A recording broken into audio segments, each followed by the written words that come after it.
ತುಳುವಲ್ಲಿ Sai Kumar sir ಜೊತೆ ಒಂದು police officer ಪಾತ್ರ ಮಾಡಿದ್ದೆ, ಆ್ಯಕ್ಷನ್ ಫಿಲ್ಮ್. ಕನ್ನಡದಲ್ಲಿ ಫಸ್ಟ್ ಟೈಮ್ ಮಾಡ್ತಿರೋದು. ನೀವು ಜೋರಾಗಿ ಹೇಳಿಲ್ಲ ಬಜೋ, ಹೈಲೈಟ್ ಮಾಡಿಕೊಂಡು ಆ ಥರ ಸಿನಿಮಾಗಳು ಬರಬೇಕು ಅಥವಾ ಎಲ್ಲ ಕಥೆ ಎಲ್ಲ ನನ್ನ ಸುತ್ತಾನೆ ಇರಬೇಕು ಅನ್ನೋದು ನನಗೆ ಇಷ್ಟ ಇಲ್ಲ. ನನಗೆ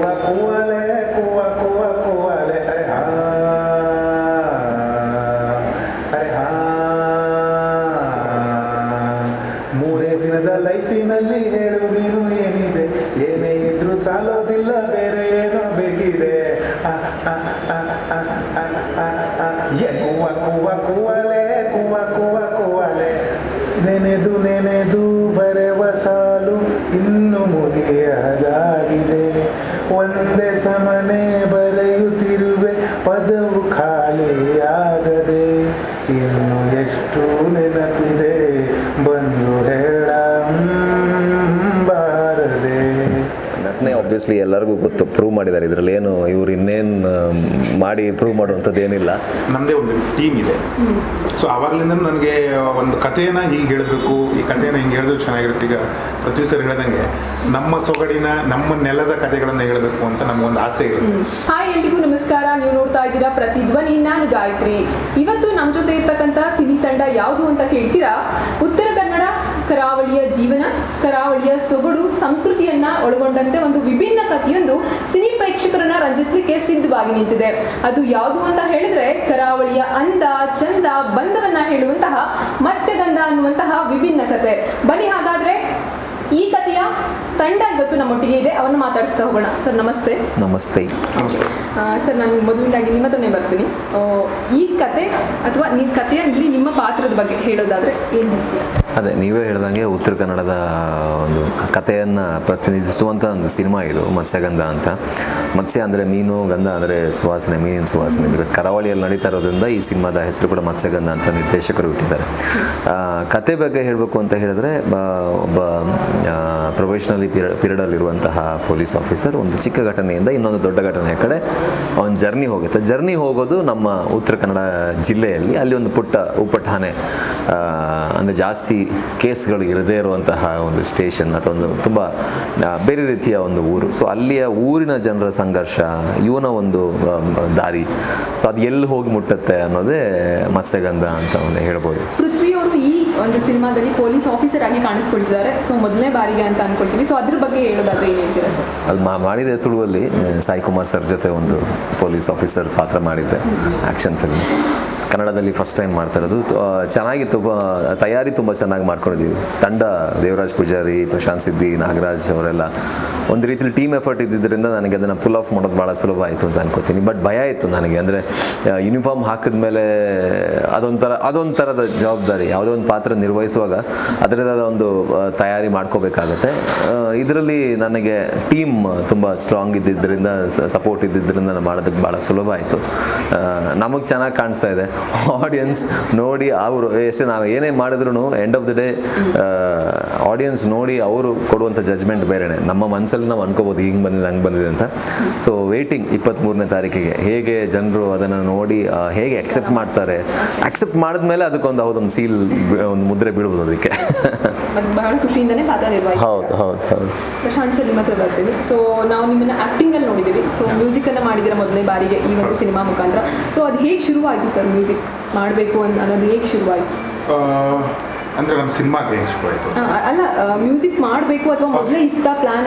ಇಲ್ಲ, ನಾನು ಮುಂಚಿಂದ ರಂಗಭೂಮಿ ಕಲಾವಿದ, ನೀನಾಸಂ ಪಾಸು. ನಮ್ಮ ರಂಗಭೂಮಿಯಲ್ಲಿ ನಿಮ್ಗೆ ಗೊತ್ತಿರುತ್ತೆ, ಎಲ್ಲ ವರ್ಗದಲ್ಲೂ ನಮ್ಮ ಕೈಗಳಿರ್ತವೆ. ಅಂದರೆ ಆ್ಯಕ್ಟಿಂಗ್ ಆಗಲಿ, ಡೈರೆಕ್ಷನ್ ಆಗಲಿ, ಮ್ಯೂಸಿಕ್ಕು, ನೃತ್ಯ ಎಲ್ಲ ಇದರಲ್ಲೂ ನಮ್ಮದೊಂದು ಕೈ ಇರುತ್ತೆ. ಇನ್ನೊಂದು ಬೇಸಿಕ್ ಏನಂದರೆ, ನಾನು ಬುಡಕಟ್ಟು ಜನಾಂಗ ಆಗಿದ್ದರಿಂದ ನಮ್ಮ ಊರಿನ ವಾತಾವರಣ, ನಮ್ಮ ಅಲ್ಲಿದ್ದ ಕಲ್ಚರ್ ಎಲ್ಲ ಸ್ವಲ್ಪ ಸಂಗೀತಮಯವಾದ ಕಲ್ಚರ್ ಆಗಿದ್ದರಿಂದ ಮುಂಚಿನ ನಮ್ಮೊಂದು ರಿದಮ್ ಆ ಥರದ್ದು ಒಂದು ನಮ್ಮ ತಲೆಯಲ್ಲಿ ಒಂದು ಓಡ್ತಾ ಇರುತ್ತೆ. ಮುಂಚಿನ ಒಂದಿತ್ತು ಸಿನಿಮಾ ಮ್ಯೂಸಿಕ್ ಮಾಡಬೇಕಂತ ಯಾವುದೇ ರೀತಿ ಇರಲಿಲ್ಲ. ನುಡಿಸ್ಬೇಕು, ಕುಡಿಬೇಕು, ಹಾಡು ಆಡಬೇಕು ಅನ್ನೋದೆಲ್ಲ ಇತ್ತು. ಮುಂಚಿನ ಒಂದು ಸಣ್ಣ ಗೀಳು ಹುಟ್ಕೊಂಡಿತ್ತು. ಸೊ ಅದು ನೀನಾಸಂನ ನಾಟಕ ಮುಗಿಸ್ಕೊಂಡು ನೀನಾಸಂನಲ್ಲಿ ಒಂದು 3 ವರ್ಷ ತಯಾರಿಯನ್ನು ಮಾಡಿಕೊಂಡು ಬಂದು ಇಲ್ಲಿ ಆ್ಯಕ್ಟಿಂಗ್ ಅಂತ ಸ್ಟಾರ್ಟ್ ಆಯಿತು. ಅದ್ರ ಜೊತೆಗೆ ಬೆಂಗಳೂರಿಗೆ ಬಂದಾಗಲೂ ನಾನು ಕೆಲವೊಂದಿಷ್ಟು ನಾಟಕಗಳನ್ನು ಮಾಡ್ತಿದ್ದೆ. ಯಾಕಂದರೆ ಅದನ್ನು ಬಿಡೋಕ್ಕಾಗಲ್ಲ, ನಾಟಕಗಳನ್ನು ಮಾಡ್ತಾ ಇರಬೇಕಾದ್ರೆ ಅದರಲ್ಲಿ ಒಂದಿಷ್ಟು ಮ್ಯೂಸಿಕ್ಗಳನ್ನು ಮಾಡ್ತಿದ್ದೆ, ಒಂದಿಷ್ಟು ಇನ್ಸ್ಟ್ರೂಮೆಂಟ್ಸ್ ಪ್ಲೇ ಮಾಡ್ತಿದ್ದೆ, ಹಾಡ್ತಿದ್ದೆ. ಹಾಗಾಗ್ಬಿಟ್ಟು ಅದು ಹಾಗೆಯೇ ನಡ್ಕೊಂಡು ಬಂತು. ಅದು ನನ್ನ ಸಿನಿಮಾದವ್ರಿಗೆ ಬಂತು. ಸೊ ಸಿನಿಮಾದಲ್ಲಿ ನಾವು ನಮ್ಮ ಟೀಮೆಲ್ಲ ಕೂತ್ಕೊಂಡು ಡಿಸ್ಕಸ್ ಮಾಡ್ತಾ ಇರಬೇಕಾದ್ರೆ ಯಾಕೆ ಹಿಂಗೆ ಮಾಡಬಾರ್ದು ಒಂದು ಅಂತ ಅನಿಸ್ತು. ಸೊ ಅಲ್ಲಿಂದ ಮತ್ಸ್ಯಗಂಧದ ಮ್ಯೂಸಿಕ್ ಜರ್ನಿ ಸ್ಟಾರ್ಟ್ ಆಯಿತು. ಓಕೆ ಸರ್, ಇವತ್ತಾದರೂ ಅಂದ್ಕೊಂಡಿದ್ರಾ ಮ್ಯೂಸಿಕ್ ಡೈರೆಕ್ಟರ್ ಆಗ್ತೀನಿ ಅಥವಾ ನಾನು ಮ್ಯೂಸಿಕ್ಕನ್ನು ಮಾಡ್ತೀನಿ ಒಂದು ಫಿಲಿಮ್ಗೆ ಅಂತ ಯಾವತ್ತಾದರೂ ಅಂದ್ಕೊಂಡಿದ್ರಾ? ಹಾಂ, ಖಂಡಿತ. ಮ್ಯೂಸಿಕ್ ಅಂದರೆ ಸಿನಿಮಾಗೆ ಮಾಡ್ತೀನಿ ಅಂತಲ್ಲ, ಫೋಕ್ ಸಾಂಗ್ಸ್ ಎಲ್ಲ ನನಗೆ ಭಾಳ ಇಷ್ಟ. ಜನಪದ ಭಾವಗೀತೆಗಳು ಈ ಥರದ್ದೆಲ್ಲ ಭಾಳ ಇಷ್ಟ ನನಗೆ. ಬಟ್ ಹಾಡಬೇಕು ಅನ್ನೋದು ನನಗೆ ತುಂಬ ಮೈಂಡಲ್ಲಿತ್ತು. ಒಳ್ಳೆ ಒಂದು ಪ್ಲ್ಯಾಟ್ಫಾರ್ಮಲ್ಲಿ ಹಾಡಬೇಕು. ಆಮೇಲೆ ನಮ್ಮ ಜನಾಂಗದ್ದು, ನಮ್ಮ ಸಿದ್ಧಿ ಜನಾಂಗದಲ್ಲಿ ಡಮಾಮಿ ಕುಣಿತ ಅಂತಿದೆ, ಪುಗಡಿ ಕುಣಿತ ಅಂತಿದೆ. ಸೊ ಆ ಟ್ರೆಡಿಷ್ನಲನ್ನು ಸ್ವಲ್ಪ ಎತ್ತಿ ನಮ್ಮ ಜಗತ್ತಿಗೆ ಹೇಳಬೇಕು ಅನ್ನೋದೊಂದು ಆಸೆ ಇರುತ್ತೆ. ಸೊ ಆಸೆ ಅಂತೂ ಇತ್ತು, ಬಟ್ ಅದು ಪ್ಲ್ಯಾಟ್ಫಾರ್ಮ್ ಬೇಕಾಗುತ್ತೆ. ಯಾವುದೇ ಆಗಿದ್ರೂ ಒಂದು ಜಾಗ, ಒಂದು ಕರೆಕ್ಟಾದ ಟೀಮ್ ಬೇಕಾಗುತ್ತೆ. ಸೊ ಒಳಗಡೆ ಇತ್ತು, ಅದು ಮತ್ಸ್ಯಗಂಧದ ಮೂಲಕ ಹೊರಗಡೆ. ಸೂಪರ್. ಓಕೆ, ಈಗ ಪ್ರಶಾಂತ್ ಸಿದ್ದಿ ಸರ್ ಆ್ಯಕ್ಟಿಂಗಲ್ಲೇ ಮುಂದುವರಿತಾರಾ ಅಥವಾ ಮ್ಯೂಸಿಕನ್ನು ಮುಂದುವರಿಸ್ತಾರಾ ಅಥವಾ ಎರಡನ್ನೂ ಬ್ಯಾಲೆನ್ಸ್ ಮಾಡ್ತಾರಾ? ನೋಡಿ, ಇದು ಎರಡೂ ಕಣ್ಣುಗಳು. ಆಮೇಲೆ ಇನ್ನೊಂದೇನೆಂದರೆ, ಇದು ನಮ್ಮ ಇಂಡಸ್ಟ್ರಿಯಲ್ಲಿ ಎಲ್ಲ ಥರದ ವರ್ಗವೂ ಇದೆ. ಎಲ್ಲವೂ ಮಾಡ್ಕೊಂಡು ಹೋಗ್ಬೋದು ಅಷ್ಟೇ. ಇದು ಫ್ಯಾಮಿಲಿಯಲ್ಲಿ ಎಲ್ಲ ಕೆಲಸಗಳನ್ನು ಮಾಡ್ಕೊಂಡು ಹೋಗ್ಬೋದು. ನನಗೆಲ್ಲ ಕೆಲಸ ಮಾಡೋದು ಇಷ್ಟ ಆಗುತ್ತೆ. ಸೊ ನಾನು ಎಲ್ಲ ಕೆಲಸವನ್ನು ಮಾಡ್ಕೊಂಡು ಹೋಗ್ತೀನಿ. ಯಾವುದನ್ನು ಇದನ್ನು ಮಾಡಬೇಕು ಅಥವಾ ಇದನ್ನು ಬಿಡಬೇಕು ಅಥವಾ ಇವೆರಡನ್ನೇ ಮಾಡಬೇಕು ಅಂತ ಏನಿಲ್ಲ. ಸರಾಗವಾಗಿ ಸಿನಿಮಾ ಇಂಡಸ್ಟ್ರಿಗೆ ಬೇಕಾಗಿರುವಂತಹ ಅಥವಾ ನನಗೆ ಬೇಕಾಗಿರುವಂಥ ಎಲ್ಲ ಕೆಲಸಗಳನ್ನು ಮಾಡ್ಬೋದು. ಓಕೆ ಸರ್, ಸಿನಿಮಾದಲ್ಲಿ 5 ಸಾಂಗ್ಸ್ ಇದೆ. ಸೊ ಆ ಸಾಂಗ್ ಮೇಕಿಂಗ್ ಅದೆಲ್ಲ ಹೇಗಿತ್ತು ಸರ್? ಯಾಕಂದರೆ ಮೊದಲನೇ ಬಾರಿ ನೀವು ಮಾಡ್ತೀವಿ ಮ್ಯೂಸಿಕನ್ನು. ಸೊ ಅದೆಲ್ಲ ಹೇಗಿತ್ತು ಎಕ್ಸ್ಪೀರಿಯನ್ಸ್? So beautiful. ನಾವು ಇಂದು ನಾಗರಾಜು, ನವೀನ್ ಸಜ್ಜು, ಆಮೇಲೆ ಅನುರಾಧ ಭಟ್, ಆಮೇಲೆ ನಮ್ಮ ಹೇಮಂತ್ ಅವರು ಇವ್ರ ಹತ್ರ ಹಾಡಿಸಿದ್ದೀವಿ. ಎಲ್ಲ ದೊಡ್ಡ ದೊಡ್ಡ ಲೆಜೆಂಡರಿ ಸಿಂಗರ್ಸು. ಯಾಕಂದರೆ ಅವ್ರ ಜೊತೆಗೆಲ್ಲ ನಾವು ಕೆಲಸ ಮಾಡಬೇಕು ಅಂದಾಗ ನಮಗೊಂದು ಒಳಗಡೆ ಒಂದಿರುತ್ತೆ, ಹೇಗಿರುತ್ತೇನೋ, ಹೇಗೆ ಒಪ್ಕೋತಾರೇನೋ, ಅಥವಾ ಅದರ ಎಕ್ಸ್ಪೀರಿಯೆನ್ಸು ಬೇರೆ ಥರ ಇರುತ್ತೆ. ಸೊ ಅದನ್ನು ಕಂಪೋಸ್ ಮಾಡಬೇಕಾದ್ರೆ ನಮಗೆ ಟೋಟಲಿ ನಾವು ಸ್ಕ್ರಿಪ್ಟ್ ಒಳಗೆ ಇದ್ದಿದ್ದರಿಂದ ಸೊ ಅದು ನೀಟಾಗಿ ಕಂಪೋಸ್ ಮಾಡ್ಕೊಂಡು ಬಂದ್ವಿ. ಯಾಕಂದರೆ ನಮ್ಮದು ಭಾಳ ರಿಯಲಿಸ್ಟಿಕ್ ಆಗಿದೆ ಸಿನಿಮಾ. ಯಾಕಂದರೆ 1 ಅವರ್ದು ಬೆಲ್ಟ್ ಆಗಿದ್ದರಿಂದ ಭಾಳ ರಿಯಲಿಸ್ಟಿಕ್ ಆಗಿದೆ. ಹಂಗಪ್ಪ ನಮಗೆ ಟ್ಯೂನ್ಸ್ಗಳು ಹಾಗೆ ರಿಯಲಿಸ್ಟಿಕ್ ಆಗೇ ಬಂತು. ಸೊ ಚೆನ್ನಾಗಿತ್ತು, ಒಳ್ಳೆ ಎಕ್ಸ್ಪೀರಿಯನ್ಸ್. ಸರ್, ಈಗಾಗಲೇ ಒಂದು ಸಾಂಗ್ ಬಹಳನೇ ಹಿಟ್ ಆಗಿದೆ. ಸೊ ಎಲ್ಲರೂ ಹೇಳ್ತಾರೆ ಪ್ರಶಾಂತ್ ಸಿದ್ದಿ ಅವರು ಇಷ್ಟರ ಮಟ್ಟಿಗೆ ಮಾಡ್ತಾರೆ ಅಂತ ಅಂದ್ಕೊಂಡಿರಲಿಲ್ಲ, ಬಟ್ ತುಂಬಾ ಒಳ್ಳೆ ಸಕ್ಸಸ್ ನಮ್ಗೆ ಕಾಣ್ತಾ ಇದೆ. ಸೊ ಆ ಥರ ಹೇಳಿದಾಗ ಎಷ್ಟು ಖುಷಿ ಅನಿಸುತ್ತೆ ಸರ್? ಇಲ್ಲ, ಖುಷಿ ಆಗುತ್ತೆ. ಯಾಕಂದರೆ ಆಮೇಲೆ ಅವರು ಹಿಂಗೆ ಮಾಡ್ತಾರೆ ಅಂತ ಅಂದ್ಕೊಂಡಿರಲಿಲ್ಲ ಅನ್ನೋದು ಸತ್ಯ. ಯಾಕಂದರೆ ನಾವೆಲ್ಲೂ ಅದನ್ನು ಓಪನ್ ಅಪ್ ಮಾಡಿರಲಿಲ್ಲ. ಡೈರೆಕ್ಟ್ ನಾನು ಆ್ಯಕ್ಟ್ ಮಾಡ್ತಾ ಇರೋರು ಡೈರೆಕ್ಟಾಗಿ ಮ್ಯೂಸಿಕ್ಕಿಗೆ ಬಂದಿದ್ದಾರೆ ಅಂದಾಗ ಎಲ್ಲರಿಗೂ ಒಂದು ಕ್ಯೂರಿಯಾಸಿಟಿ ಇರುತ್ತೆ. ಸೊ ಖುಷಿ ಆಗುತ್ತೆ.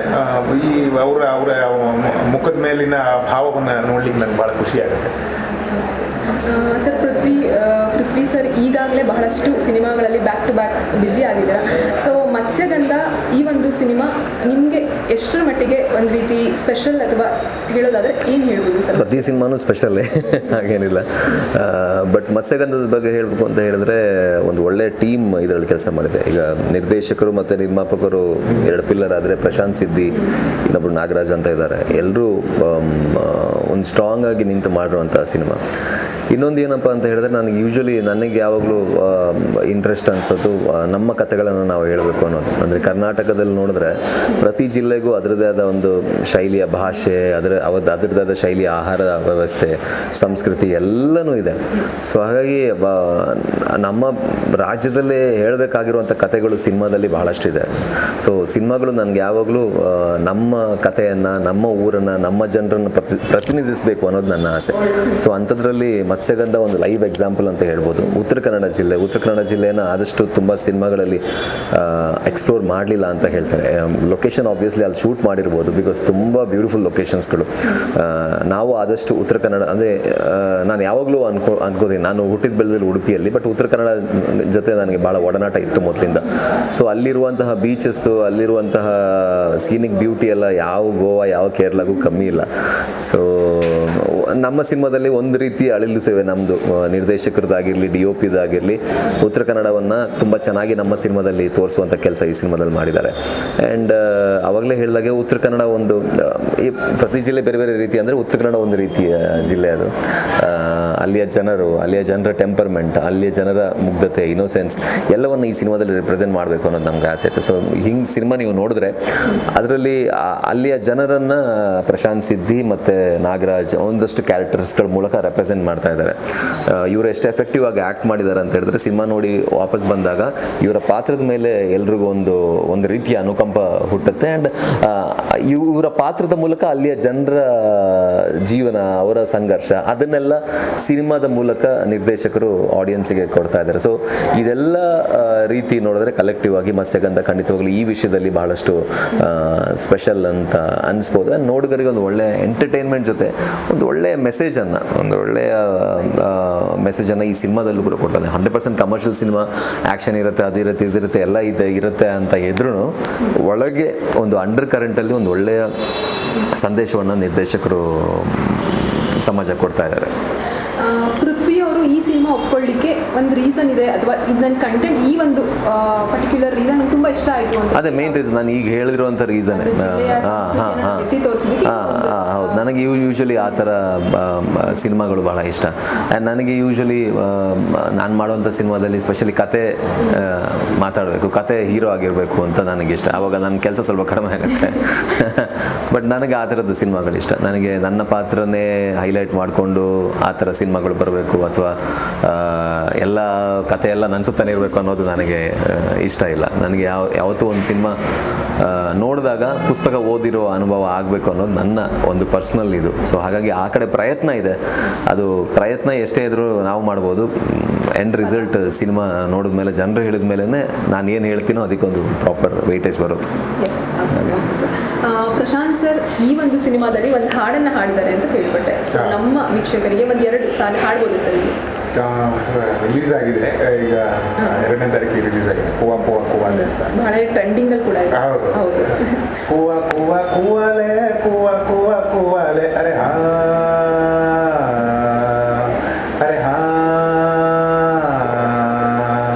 3 ದಿನದ ಲೈಫಿನಲ್ಲಿ ಹೇಳು ನೀನು ಏನಿದೆ, ಏನೇ ಇದ್ರೂ ಸಾಲೋದಿಲ್ಲ, ಬೇರೆ ಏನೋ ಬೇಕಿದೆ. ಕೂವಾ ಕೂವಾ ಕೂವಾಲೆ, ಕೂವಾ ಕೂವಾ ಕೂವಾಲೆ ಅಂತ ಒಂದು ಸೂಪರ್. ಅವ್ರು ಇನ್ನೊಂದು ಪ್ಯಾಥೋ ಸಾಂಗ್ ಕೂಡ ಹಾಡ್ತಾರೆ, ಕೇಳಿ, ತುಂಬ ಚೆನ್ನಾಗಿ. ಅದು ಹಾಡಿ ಪ್ಲೀಸ್. ನೆನೆದು ಬರೆವ ಸಾಲು ಇನ್ನು ಮುಗಿಯದಾಗಿದೆ, ಒಂದೇ ಸಮನೆ ಬರೆಯುತ್ತಿರುವೆ ಪದವು ಖಾಲಿಯಾಗದೆ, ಇನ್ನು ಎಷ್ಟು ನೆನಪಿದೆ ಬಂದು ಹೇಳಬಾರದೆ.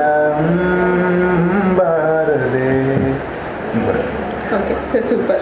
ಇವ್ರ ಟ್ಯೂನ್ಸ್ಗಳು, ನಾನು ಅದೇ ಹೇಳೋದು, ನಾನು ಇನ್ನಷ್ಟು ಸಿನಿಮಾಗಳು ಇವ್ರು ಮಾಡಬೇಕು ಅನ್ನೋದು ನನ್ನ ಆಸೆ. ಬಿಕಾಸ್ ಇವ್ರ ಟ್ಯೂನ್ಸ್ಗಳು ಭಾಳ ಮನಸ್ಸಿಗೆ ಹತ್ರ ಆಗುತ್ತೆ ಎಲ್ರಿಗೂ. ಟಪ್ ಅಂತ ಎಷ್ಟೋ ಸಾರಿ ಒಂದು ಕೆಲವು ಹಾಡುಗಳನ್ನು ನಾವು ಒಂದು 20 ಸರಿ ಕೇಳಿದ ಮೇಲೆ ಇಷ್ಟ ಆಗೋದು. ಇವ್ರ ಹಾಡು ಒಂದು 10-15-20 ಸೆಕೆಂಡಲ್ಲಿ ಇಷ್ಟ ಆಗುತ್ತೆ ನಮಗೆ. ಸೊ ಹಾಗಾಗಿ ಇವ್ರು ಇನ್ನಷ್ಟು ಮ್ಯೂಸಿಕ್ ನಟನೆ ಆಬ್ವಿಯಸ್ಲಿ ಎಲ್ಲರಿಗೂ ಗೊತ್ತು, ಪ್ರೂವ್ ಮಾಡಿದ್ದಾರೆ. ಇದರಲ್ಲಿ ಏನು ಇವ್ರು ಇನ್ನೇನು ಮಾಡಿ ಪ್ರೂವ್ ಮಾಡುವಂಥದ್ದು ಏನಿಲ್ಲ. ಬಟ್ ಮ್ಯೂಸಿಕ್ ಇನ್ನಷ್ಟು ಮಾಡಬೇಕು ಅನ್ನೋದು ನನ್ನ ಆಸೆ. ಒಂದಷ್ಟು ಸಿನಿಮಾಗಳು ಇವ್ರು ಮಾಡಬೇಕು. ಸೂಪರ್ ಸರ್, ನಮ್ಮ ಕಡೆಯಿಂದ ಆಲ್ ದಿ ವೆರಿ ಬೆಸ್ಟ್ ಕೂಡ. ಸರ್, ಪೃಥ್ವಿ ಸರ್ ಅವರ ಬ್ಯಾಕ್ ಟು ಬ್ಯಾಕ್ ಈಗಾಗಲೇ ಪ್ರಾಜೆಕ್ಟ್ಸ್ ನಡೀತಾ ಇದೆ. ಸೊ ಮುಂದೆ ಯಾವೆಲ್ಲ ಪ್ರಾಜೆಕ್ಟ್ಸ್ ಎದುರು? ನಾಗತೇಳು ಚಂದ್ರಶೇಖರ್ ಸರ್ ಜೊತೆ ಒಂದು ಮಾಡ್ತಾ ಇದ್ದೀನಿ, ಒಂದು ಸಿನಿಮಾದ ಆಗಿದೆ ಆಲ್ರೆಡಿ ಶೂಟು. ಇನ್ನೊಂದು ಬೋನಮ್ ಗಗನಮ್ ಅಂತ, ಮಿಕ್ಕಿದ್ದೆಲ್ಲ ಮಾತುಕತೆಯಲ್ಲಿದೆ. ನೋಡಬೇಕು ಏನಂತ ಡಿಸೈಡ್ ಆಗಿಲ್ಲ. ಆಕ್ಟರ್ ಅಂತ.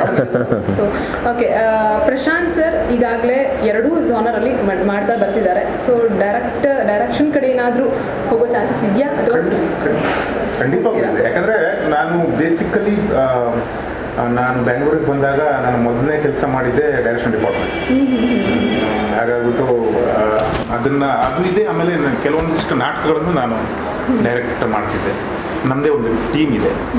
ಸೊ ಆವಾಗಲಿಂದ ನನಗೆ ಒಂದು ಕಥೆನ ಹೀಗೆ ಹೇಳಬೇಕು, ಈ ಕಥೆನ ಹಿಂಗೆ ಹೇಳಿದ್ರೆ ಚೆನ್ನಾಗಿರುತ್ತೆ. ಈಗ ಪೃಥ್ವಿ ಸರ್ ಹೇಳ್ದಂಗೆ ನಮ್ಮ ಸೊಗಡಿನ, ನಮ್ಮ ನೆಲದ ಕಥೆಗಳನ್ನು ಹೇಳಬೇಕು ಅಂತ ನಮಗೊಂದು ಆಸೆ ಇರುತ್ತೆ.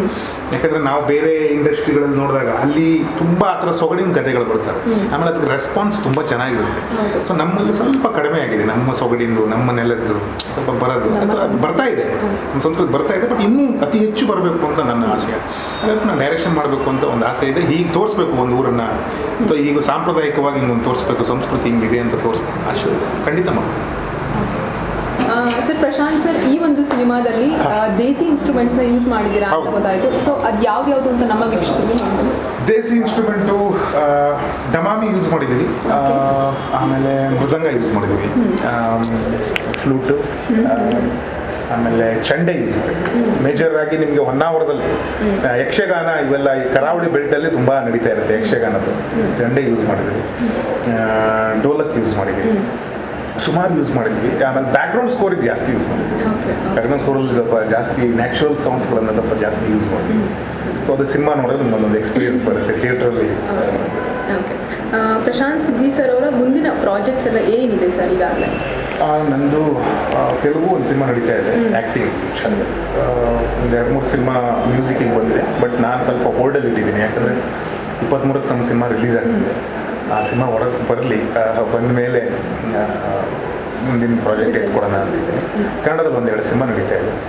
ಸೊ 2 ಬ್ಯಾಲೆನ್ಸ್ ಮಾಡಬೇಕಲ್ಲ, 2 ಬ್ಯಾಲೆನ್ಸ್ ಮಾಡ್ತಾ ಇದ್ದೀನಿ. Okay sir, thank you. ಇದೇ ಫೆಬ್ರವರಿ 23ಕ್ಕೆ ಮತ್ಸ್ಯಗಂಧ ಬಿಡುಗಡೆಗೆ ಸಜ್ಜಾಗಿ ಸಿದ್ಧವಾಗಿ ನಿಂತಿದೆ. ಎಲ್ಲ ಕನ್ನಡದ ವೀಕ್ಷಕರು ಈ ಒಂದು ಚಿತ್ರವನ್ನ ಥಿಯೇಟರ್ಗೆ ಹೋಗಿ ನೋಡಿ ಅಂತ ಹೇಳ್ತಾ, ನಮ್ಮ ಕನ್ನಡ ಸಿನಿಮಾವನ್ನ ನಾವೆಲ್ಲರೂ ಕೂಡ ಹರಸಿ ಹಾರೈಸೋಣ ಅಂತ ಹೇಳ್ತಾ, ಇಡೀ ಚಿತ್ರತಂಡಕ್ಕೆ ಶುಭಾಶಯಗಳನ್ನ ಕೋರ್ತಾ ಈ ಒಂದು ಕಾರ್ಯಕ್ರಮವನ್ನ ಇಲ್ಲಿಗೆ ಮುಗಿಸ್ತಾ ಇದ್ದೇವೆ. ನಮಸ್ಕಾರ. ಹೆಚ್ಚಿನ ವಿಡಿಯೋಗಳಿಗೆ ಪ್ರತಿಧ್ವನಿ ಯೂಟ್ಯೂಬ್ ಚಾನೆಲ್ ಸಬ್ಸ್ಕ್ರೈಬ್ ಮಾಡಿ, ಬೆಲ್ ಐಕಾನ್ ಕ್ಲಿಕ್ ಮಾಡಿ.